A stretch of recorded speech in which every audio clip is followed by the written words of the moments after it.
इस वीडियो में हमने 3 कैंडलस्टिक पैटर्न के बारे में बात करी थी। जल्दी से नीचे कमेंट सेक्शन में बताओ कि कौन से थे वो 3 कैंडलस्टिक पैटर्न जो हमने इस वीडियो में डिस्कस करे थे। अगर आपने देखी है तो जल्दी बताओ, और अगर नहीं देखी तो फटाफट ऊपर जाओ, आई बटन में आपको इस वीडियो का लिंक मिलेगा। जल्दी से इस लिंक पर क्लिक करके पहले ये वाली वीडियो देखो और उसके बाद फिर आप इस वाली वीडियो को दोबारा आगे कंटिन्यू करना।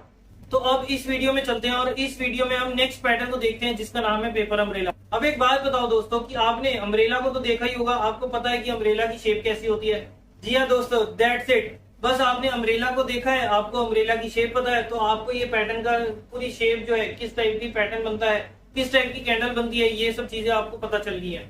इसमें क्या होता है, अम्ब्रेला में जब हम देखते हैं तो उसमें होती है नीचे छोटी सी डंडी, मतलब नीचे होती है उसकी डंडी और ऊपर शेड सा, यानी कि वो जो जिससे वो वाटरप्रूफ रहता है। और ऐसी ही बनती है ये हमारी पेपर अम्ब्रेला कैंडल। इसमें क्या होता है, नीचे होती है एक बड़ी सी विक्स, या फिर हम उसे कहते हैं शेडो, या फिर जैसे मैं आपको बताता हूँ कि डंडी, ठीक है, वो होती है नीचे डंडी और ऊपर होती है एक छोटी सी बॉडी। और ये कैंडल ना हेल्प करती है एक ट्रेडर को उसको डायरेक्शनल ट्रेड लेने के लिए। और अब इसकी इंटरप्रिटेशन क्या होती है, ये डिपेंड करती है कि वो कैंडल जो है वो कहां पर बन रही है। इसमें ना 2 टाइप की कैंडल बनती है, एक होती है हैंगिंग मैन और दूसरी होती है हैमर। ये होता है उसके जो भी जिस भी ट्रेंड में वो बन रही है उस हिसाब से हमारी इसकी इंटरप्रिटेशन जो है चेंज हो जाती है।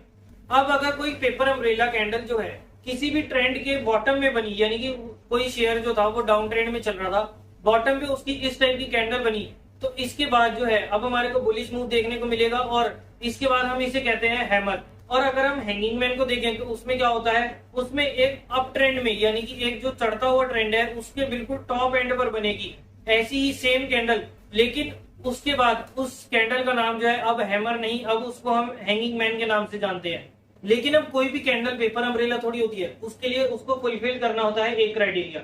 उस क्राइटेरिया को कहते हैं हम shadow to real body ratio. इसमें क्या होता है, जो उसकी रियल बॉडी बनी, यानी कि जो उसकी ऊपर की जो बॉडी बनी है उसके नीचे जो विक्स है ना, उसकी लेंथ जो है उस बॉडी की लेंथ से डबल होनी चाहिए, यानी कि shadow is equal to twice the length of body.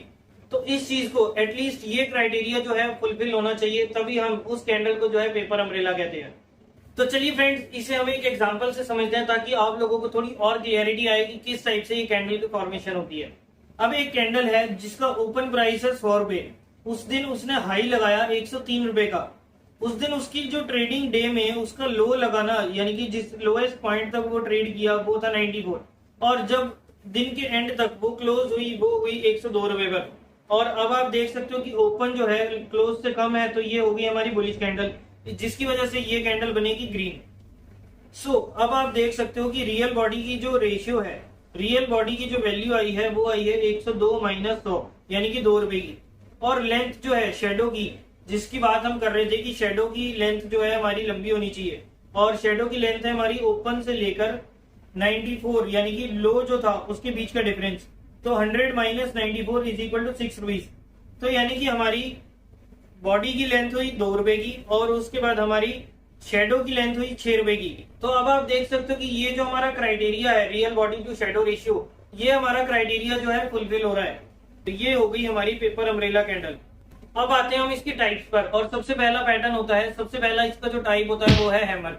और जैसा कि मैंने आपको बताया कि हैमर कैंडल जो है किसी भी डाउन ट्रेंड के बिल्कुल बॉटम पर बनती है। जितनी ज्यादा लंबी उसकी शेडो होगी ना, उतनी ही वो बुलिशनेस दिखाएगी।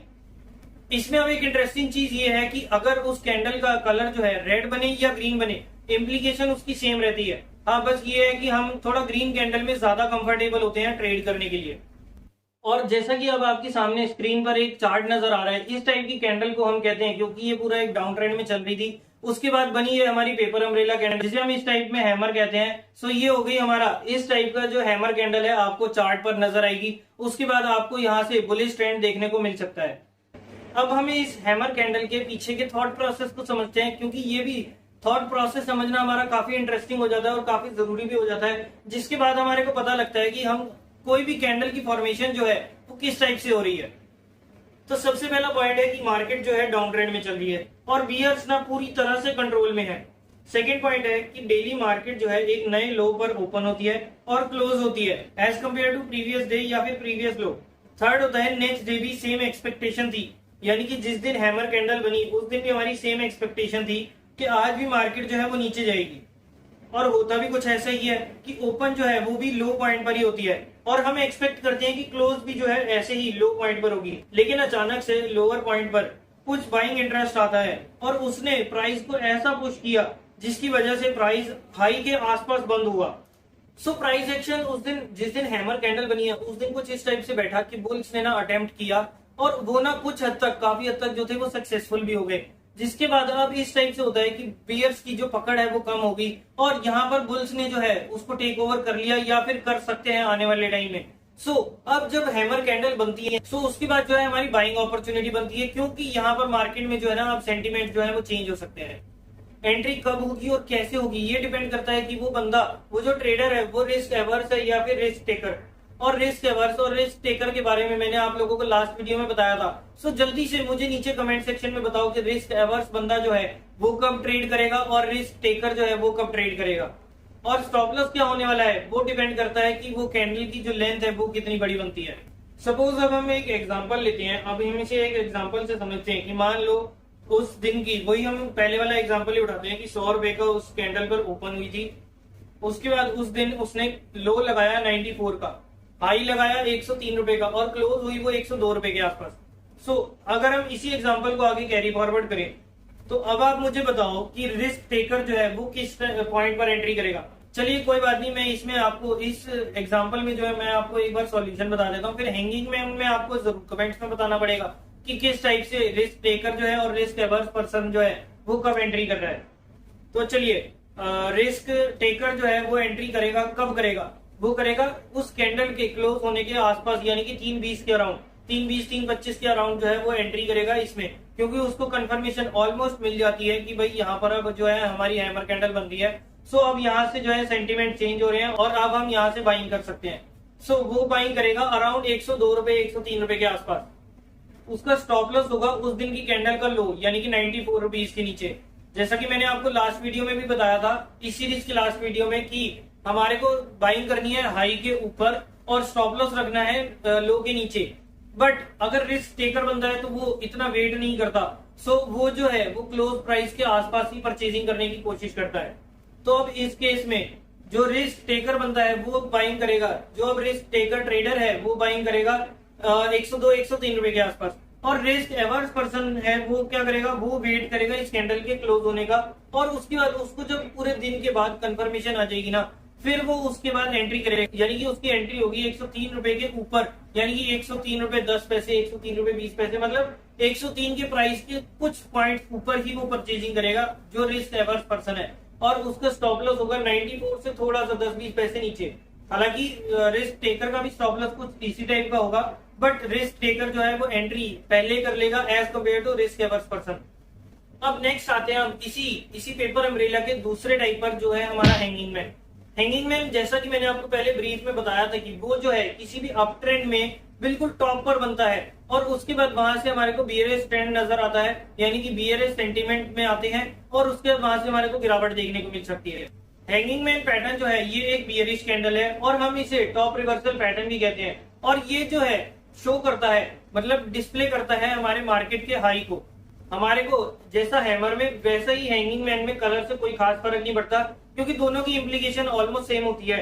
बट यहाँ पर जहां हमारा हैमर में ग्रीन कैंडल हमारे को ज्यादा कंफर्टेबल करती है, वहीं पर हैंगिंग मैन जो है हमारे को रेड कैंडल जो है ज्यादा कंफर्टेबल करती है। बस हमारे को दो चीजों का ध्यान रखना है, एक तो real body to shadow ratio और दूसरा कि वो जो हैंगिंग मैन कैंडल बनी है उससे पहले का जो ट्रेंड है ना वो अप ट्रेंड में होना चाहिए।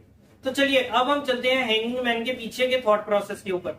सबसे पहला पॉइंट होता है कि मार्केट अप ट्रेंड में चल रही है और बुल्स ने पूरे कंट्रोल में है और न्यू हाइज और हायर लोज जो है बनते जा रहे हैं।